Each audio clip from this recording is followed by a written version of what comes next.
Je vais ajouter ici les citrons dans l'eau bouillante. Je vais utiliser 6 citrons et laisser bouillir très bien pendant environ 10 minutes jusqu'à ce qu'ils deviennent bien tendres, jusqu'à ce qu'ils deviennent bien mous. Les citrons ont déjà bien bouilli. Maintenant, je vais égoutter l'eau. Maintenant, avec les citrons déjà égouttés, il suffit de les couper en petits morceaux de cette façon. Maintenant, je vais en prendre une bonne quantité et la mettre directement dans ce bol. Puis ajouter 3 œufs.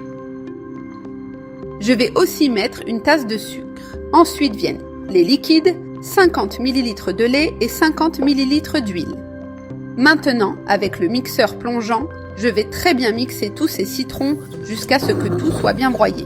Maintenant, ici dedans, je vais ajouter 2 tasses de farine de blé sans levure et avec le fouet, je vais très bien mélanger jusqu'à ce que la pâte soit bien homogène. La pâte a une texture de gâteau et c'est un délice. Avec ces petits morceaux de zeste de citron, c'est merveilleux. Le résultat est très beau.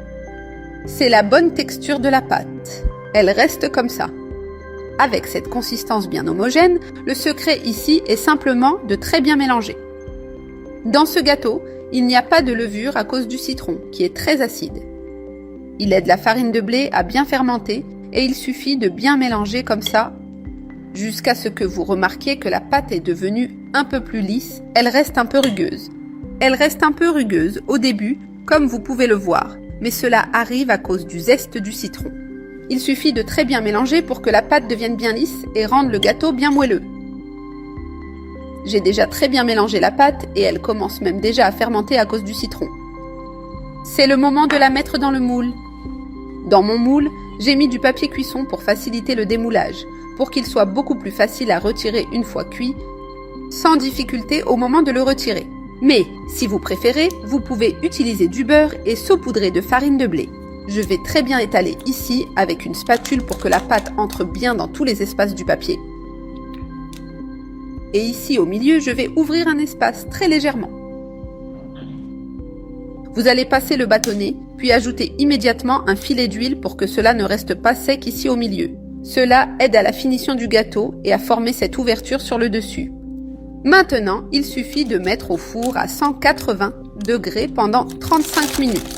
Et ici, mon gâteau au citron est déjà cuit. Maintenant, je vais le retirer du moule et l'ouvrir avec précaution.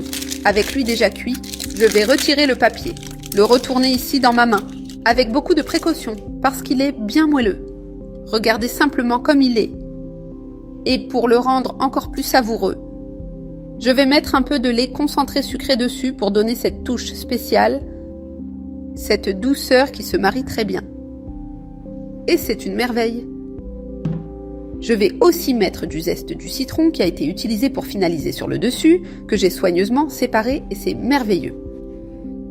Vous pouvez le préparer pour le café de l'après-midi, parce que c'est délicieux. Et maintenant, il suffit de couper pour que vous puissiez voir la texture que cela a pour bien montrer l'intérieur. Un délice, très bon. Et la pâte reste bien moelleuse.